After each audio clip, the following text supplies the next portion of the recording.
is driving this? This is a little diesel. It says John Deere on it, but it also has a Japanese name. If you look, there's actually a Japanese motor.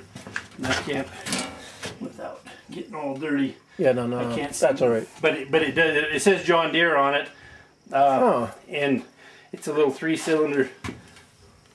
Up here it probably says John Deere. Yeah, right there it says John Deere. I've got something. I've got a rig I can give you. No, I got it. I think so. But anyhow, and then it runs. This is all hydrostatic drive, hydraulic. So and it's real easy. You just have a forward and reverse. Right, and that's just basically a big winch is all that it is. Oh, the cable okay. has one wrapped around it, and it just pulls you that way. And when it turns the other way, it pulls you back across. Interesting. The old ferry, the last one that was here, and I've lived here my whole life. I'm 56, so I've ridden the ferry ever since I was a little kid. It had a tractor that sat in here, a little farm-all tractor, and that was the power source for it. Like your tractor sat here, and that was the rear wheel of the tractor. That cable went around. The rear wheel had a drum on it, and so you had to push the clutch in, put it in gear, and you had 3 gears coming this way, and then when they went back, they had to go in reverse. And so it was real slow going that direction. You go like heck going this way. But it was quite the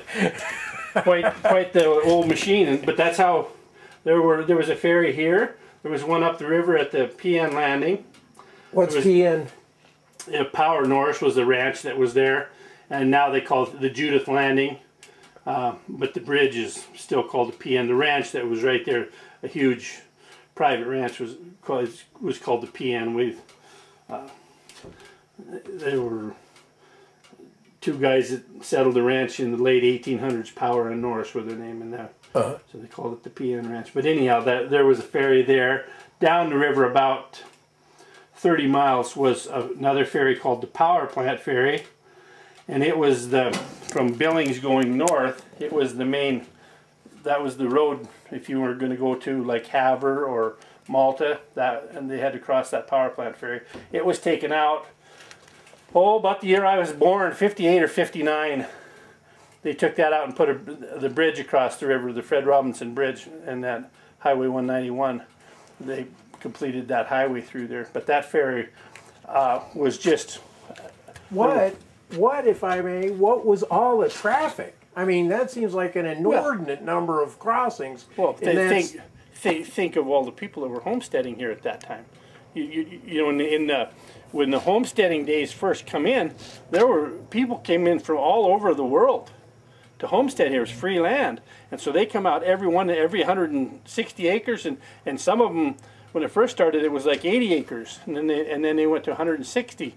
But there were people all over this whole country. There were little schools out everywhere. Yeah, I saw the little... so the people that lived up here... What was it? Lone Tree School. Lone Tree School. The people that lived up on that bench with the ferry here, they've got Winterfed only 17 miles away. Otherwise, they've got to go 65 miles to Big Sandy, 70 miles into Chinook and Havre. So the ferry offered them in the wintertime, the people that live right up here, they talked about they would cross the ice and go into Winterfed to get groceries.